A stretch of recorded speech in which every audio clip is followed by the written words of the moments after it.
নমস্কাৰ বন্ধুসকল, স্বচ্ছ ভাৰত মিছন গ্ৰামীণ আঁচনিৰ অধীনত সকলোবিলাককে 18,000কৈ দিয়া হৈছে শৌচালয় বনাবৰ কাৰণে। এই আঁচনিৰ অধীনত আপুনি যদি এপ্লাই কৰিব বিচাৰিছে, কি ধৰণে এপ্লাই কৰিব আপুনি অনলাইনত সম্পূৰ্ণ প্ৰচেছ আজিৰ ভিডিঅ'টোত আপুনি গম পাব। গতিকে ভিডিঅ'টো শেষলৈকে চাবলৈ নাপাহৰিব। সৰ্বপ্ৰথমে আপুনি স্বচ্ছ ভাৰত মিছন গ্ৰামীণৰ এই অফিচিয়েল ৱেবছাইটত আপুনি ভিজিট কৰিব লাগিব। এই ৱেবছাইটৰ লিংক আপোনাক ডেছক্ৰিপশ্যনত দিয়া হৈছে, তাৰ পৰা আপুনি যদি ডাইৰেক্টলি ক্লিক কৰে এই ৱেবছাইটটো খোল খাব। এই ৱেবছাইটটো খোল খোৱাৰ পিছত আপুনি অকণমান তলত স্ক্ৰল কৰিব লাগিব। স্ক্ৰল কৰাৰ পিছত ইয়াত এটা অপশ্যন আপুনি দেখি পাব, এপ্লিকেশ্যন ফৰ্ম ফৰ IASL। এই লিংকত আপুনি চিম্পলি ক্লিক কৰিব লাগিব। ক্লিক কৰিলে আপুনি ইয়াত নতুনকৈ এটা ইণ্টাৰফেচ খোল খাব। আপুনি ইয়াত দেখি পাইছে, যদি আপুনি সৰ্বপ্ৰথম হয়, ফাৰ্ষ্ট টাইম ভিজিট কৰিছে, তেতিয়াহ'লে আপুনি চিটিজেন ৰেজিষ্ট্ৰেশ্যন ইয়াত ক্লিক কৰিব লাগিব। সৰ্বপ্ৰথমে আপুনি ৰেজিষ্ট্ৰেশ্যন কৰি ল'ব লাগিব, তাৰপিছতে আপুনি ইয়াত লগ ইন কৰিব পাৰিব। গতিকে ৰেজিষ্ট্ৰেশ্যন কৰিবলৈ তাত ক্লিক কৰাৰ পিছত আপুনি ইয়াত মোবাইল নম্বৰ দিব এটা, আপুনি যিকোনো মোবাইল নম্বৰ দিব পাৰে, নতুবা আপুনি আধাৰ লিংক মোবাইল নম্বৰ ইয়াত দিব পাৰে। মই আপোনাক আধাৰ লিংক মোবাইল নম্বৰ দিবলৈ অগ্ৰাধিকাৰ কওঁ, প্ৰিফাৰেঞ্চ মই ইয়াত দিওঁ। মোবাইল নম্বৰ ইয়াত দিব, ইয়াত আপোনাৰ নাম দিব, যাৰ নামত আপুনি এই স্কিমৰ কাৰণে এপ্লাই কৰিব বিচাৰিছে। তাৰপিছত ইয়াত জেণ্ডাৰ চিলেক্ট কৰি ল'ব, যি জেণ্ডাৰ হয়। তাৰপিছত এড্ৰেছটো ফিল আপ কৰোঁতে আপুনি মন দিব যে আপুনি এড্ৰেছটো সম্পূৰ্ণ শুদ্ধকৈ দিব লাগিব। যদিহে ইয়াত এড্ৰেছটো শুদ্ধকৈ নিদিয়ে, ভুলকৈ দিয়ে, তেতিয়াহ'লে আপোনাৰ এই এপ্লিকেশ্যনটো ৰিজেক্ট হোৱাৰ চান্স থাকে। তাৰপিছত আপুনি ষ্টেটটো চিলেক্ট কৰি ল'ব। ইয়াৰ পৰা ষ্টেট চিলেক্ট কৰাৰ পিছত এই কেপচা কোডটো এই বক্সত ফিল আপ কৰি তলত ছাবমিটত ক্লিক কৰি দিব লাগিব।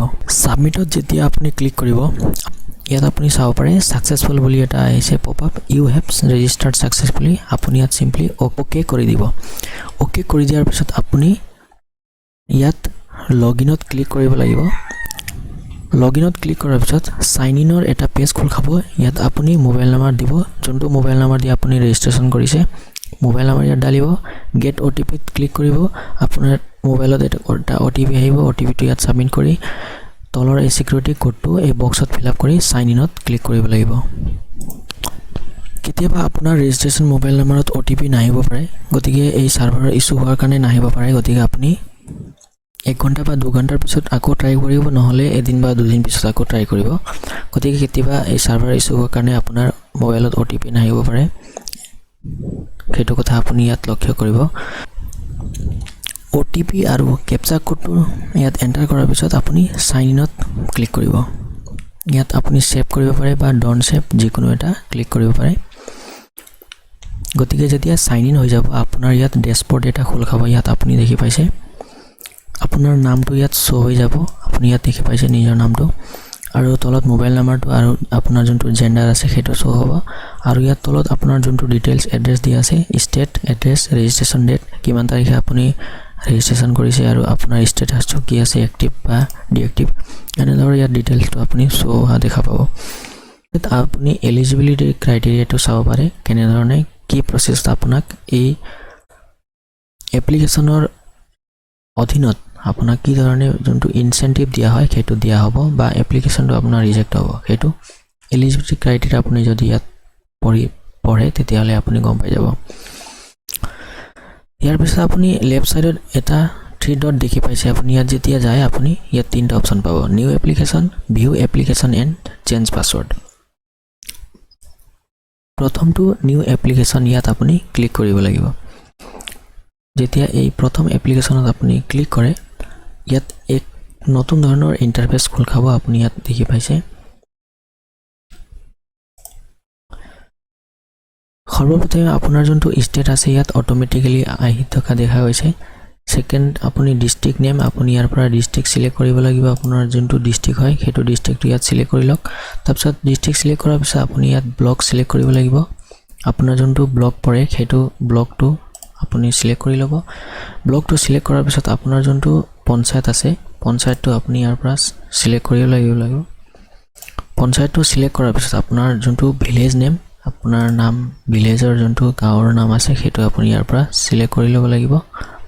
গাঁৱৰ নাম আপুনি সিলেক্ট কৰাৰ পিছত আপোনাৰ ইয়াত হেবিটেশ্যন নেম যোনটো সকলোতকৈ ওচৰৰ হয় সেইটো আপুনি ইয়াৰ পৰা সিলেক্ট কৰি ল'ব লাগিব সিলেক্ট কৰাৰ পিছত আপুনি সেকশন বি টয়লেট অনাৰ্স পাৰ্টিকুলাৰ্স ইয়াত ফিল আপ কৰিব লাগিব সৰ্বপ্ৰথমে আপুনি এপ্লিকেন্টছৰ যোনটো নাম হয় এজ পাৰ আধাৰ কাৰ্ডৰ যি নাম আছে সেইটো নামটো ইয়াত ফিল আপ কৰিব লাগিব এইটো বক্সত আপুনি আধাৰ কাৰ্ডৰ নাম্বাৰ দিব লাগিব সম্পূৰ্ণ শুদ্ধকে ইয়াৰ পিছত এই যোনটো আই এম গিভিং কনসেন্ট এই বক্স আছে ইয়াত টিক কৰিব লাগিব তাৰপিছত ভেৰিফাই আধাৰ নাম্বাৰ কৰিব লাগিব যেতিয়া আপুনি নামটো লিখিব আৰু আধাৰ নাম্বাৰটো লিখাৰ পিছত ভেৰিফাই আধাৰ নাম্বাৰ যেতিয়া আপুনি ক্লিক কৰিব আপোনাৰ আধাৰ নাম্বাৰটো ইয়াত ভেৰিফাই হ'ব লাগিব যদিহে আপোনাৰ আধাৰত কোনো ধৰণৰ নামৰ মিছমেচ বা খেলিমেলি আছে বা নামটো ভুলকৈ আছে তেতিয়াহ'লে আপোনাৰ ইয়াত ভেৰিফাই নহ'ব ইয়াত আপুনি দেখি পাইছে ভেৰিফাইড সাকসেসফুলি বুলি আহি আছে গতিকে এনে ধৰণৰ আপোনাৰ ইয়াত আহিব লাগিব আপোনাৰ আধাৰ নাম্বাৰটো ভেৰিফাই হ'ব লাগিব তাৰপিছত ইয়াত আপুনি ফাদাৰ নেম দিব পাৰে যদি মেল হয় বা ফিমেল যদি মেৰিড হয় তেতিয়া আপুনি হাজবেণ্ড নেম দিব পাৰে তাৰপিছত ইয়াত আপুনি জেন্ডাৰ সিলেক্ট কৰিব লাগিব আপোনাৰ যিটো জেন্ডাৰ হয় সেইটো কেটেগৰী কি কেটেগৰী আপুনি বিলং কৰে এপিএল বা বিপিএল সেইটো সিলেক্ট কৰিব লাগিব সাব কেটেগৰী আপুনি ইয়াত সিলেক্ট কৰিব লাগিব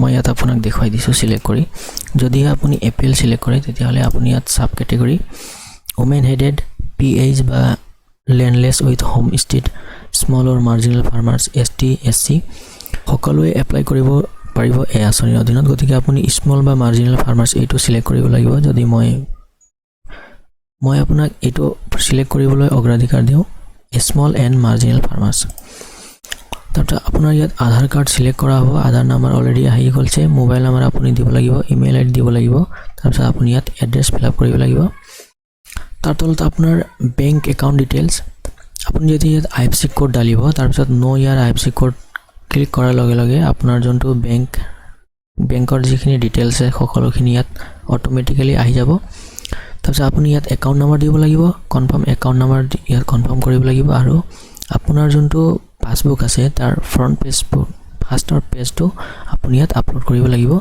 ইয়াত যোনটো সাইজ দিয়া আছে আপুনি চাব পাৰে অনলি পিডিএফ জেপিজি পিএনজি এই চাৰিটা ফৰমেটটো ইয়াত এলাউড কৰা হৈছে আৰু যোনটো সাইজ হ'ব এটো লেছ দেন 200 KB यानी कि অৰ্থাৎ আপোনাৰ যোনটো পাছবুকটো আপুনি স্ক্যান পাছবুকটো সিলেক্ট কৰিব তাৰ সাইজটো 200 KB তকৈ কম হ'ব লাগিব আৰু যোনটো ফৰমেট আছে সেইটো পিডিএফ জেপিজি বা পিএনজি এই চাৰিটাৰ ভিতৰত এটা যিকোনো এটা হ'লে হ'ল গতিকে এই ধৰণৰ আপুনি ফিল আপ কৰি লৈ তলত এপ্লাইত ক্লিক কৰিব লাগিব আপুনি যেতিয়া এপ্লাইত ক্লিক কৰিব এপ্লাইত ক্লিক কৰাৰ পিছত আপুনি অকমান ৰখিব লাগিব আপোনাৰ যিখিনি ডিটেইলছ ভৰাই থোৱা আছে আপোনাৰ সেইবিলাক সাবমিট হৈ যাব আৰু আপোনাক এটা এপ্লিকেশন নাম্বাৰ দিয়া হ'ব your application submitted successfully kindly note the application number for future reference গতিকে আপুনি এটা এপ্লিকেশন নাম্বাৰ পাব এই নাম্বাৰটো আপুনি নোট ডাউন কৰি ল'ব এই নাম্বাৰৰ জৰিয়তে আপুনি নিজৰ ষ্টেটাসটো চাব পাৰে আপোনাৰ ষ্টেটাসটো কি হৈ আছে বা আপোনাৰ এপ্লিকেশনটো ৰিজেক্ট হৈছে নে বা একসেপ্ট কৰা হৈছে বা কি ধৰণে আছে সেইটো আপুনি চেক কৰিব পাৰে গতিকে আপুনি ইয়াত ওকে কৰিব ওকে কৰাৰ পিছত আপুনি ওপৰত আহিব লাগিব ওপৰত আহি আকৌ 3 ডটত যাব তাৰপিছত আপোনাৰ ভিউ এপ্লিকেশন সেকেন্ড অপচন যোনটো আছে ভিউ এপ্লিকেশন ইয়াত আপুনি ক্লিক কৰিব যেতিয়া আপুনি ইয়াত ক্লিক কৰিব আপুনি কেইটা এপ্লিকেশন কৰিছে এতিয়ালৈকে আপুনি ইয়াত চাব পাৰে এপ্লিকেশন নাম্বাৰ আপোনাৰ ইয়াত শো হৈছে কিমান তাৰিখে আপুনি এপ্লাই কৰিছে সেইটো ইয়াত শো কৰা হৈছে ষ্টেটাস আপোনাৰ কি আছে সেইটো ইয়াত ষ্টেটাসটো শো কৰা হৈছে আৰু ট্ৰেক ষ্টেটাস আপুনি যদি ট্ৰেক ষ্টেটাস ইয়াত আপুনি যদি ক্লিক কৰে তেনে আপুনি আপোনাৰ ষ্টেটাসটো চাব পাৰে আপোনাৰ এপ্লিকেশনৰ ষ্টেটাসটো ক'ত লৈকে গৈছে আপুনি ইয়াত চাব পাৰে এপ্লিকেশন নাম্বাৰ ইয়াত দিয়া আছে কিমান তাৰিখে আপুনি এপ্লাই কৰিছে সেইটো টাইমটো আৰু ডেটটো ইয়াত লিখা হৈছে আৰু আপোনাৰ নাম ইয়াত ফাদাৰ নেম বা হাজবেণ্ড নেম আপোনাৰ একাউণ্ট নাম্বাৰ আপোনাৰ বেংক নেম এফএসচি কোড বা আপুনি কোনটো কেটেগৰী কৰে এপিএল বা বিপিএল আপুনি আপোনাৰ যোনটো জেন্ডাৰ আছে সেইটো ইয়াত শো কৰা হৈছে আৰু তলত আপোনাৰ যোনটো ষ্টেটাস আছে সেইটো ইয়াত শো কৰা হৈছে ইয়াত আপুনি চাব পাৰে এপ্লিকেশন ৰিসিভড এতিয়া যেহেতু সাবমিট কৰা হৈছে গতিকে এইটো প্ৰথমটো ষ্টেজতে আছে পৰৱৰ্তী সময়ত আপুনি আকৌ এনেধৰণে লগইন কৰি আপোনাৰ যোনটো ষ্টেটাস আছে সেইটো টাইম টু টাইম আপুনি চেক কৰি থাকিব পাৰে গতিকে এনেধৰণে আপুনি এইদৰে আপুনি স্বচ্ছ ভাৰত মিছন গ্ৰামীণ এই আঁচনিৰ অধীনত ইনচেন্টিভৰ কাৰণে আপুনি অনলাইন এপ্লাই কৰিব পাৰে সম্পূৰ্ণ প্ৰক্ৰিয়াটো আপুনি নিজৰ মোবাইলতো কৰিব পাৰে কোনো ধৰণৰ অসুবিধা নোহোৱাকৈ আপোনাক লেপটপ বা কম্পিউটাৰ প্ৰয়োজন নোহোৱাকৈ আপুনি আপোনাৰ নিজৰ মোবাইলতে এই ধৰণে এপ্লাই কৰিব পাৰে কেৱল আপুনি মনত দিব যে আপুনি যেতিয়া এপ্লাই কৰিব এপ্লাই কৰাৰ সময়ত আপুনি আপোনাৰ যোনটো পাছবুকটো আপলোড কৰিব সেইটোৰ যোনটো সাইজ আছে সেইটো মিনিমাম যোনটো 200 KB সেইটো ম্যাক্সিমাম 200 KB যোনটো আছে সেইটো আপুনি চাই ল'ব আৰু সেইদৰে আপলোড যদি কৰি দিয়ে আপোনাৰ এপ্লাইটো সম্পূৰ্ণ হৈ যাব গতিকে আজিৰ ভিডিওটো ইমানে আছিল যদি ভিডিওটো আপুনি ভাল পাইছে তেতিয়াহলে লাইক কৰি আমাৰ চেনেলটো সাবস্ক্ৰাইব কৰিবলৈ নাপাহৰিব এনে ধৰণৰ বাতৰিসমূহ পাই থাকিবলৈ আপুনি চেনেলটো সাবস্ক্ৰাইব কৰি বেল নোটিফিকেশনটো অন কৰিবলৈ নাপাহৰিব লগ পাম আগৰ এটা নতুন ভিডিওলৈ তেতিয়ালৈকে মোক বিদায় দিয়ক আৰু থ্যাংক ইউ ভিডিওটো সম্পূৰ্ণৰূপে চোৱাৰ বাবে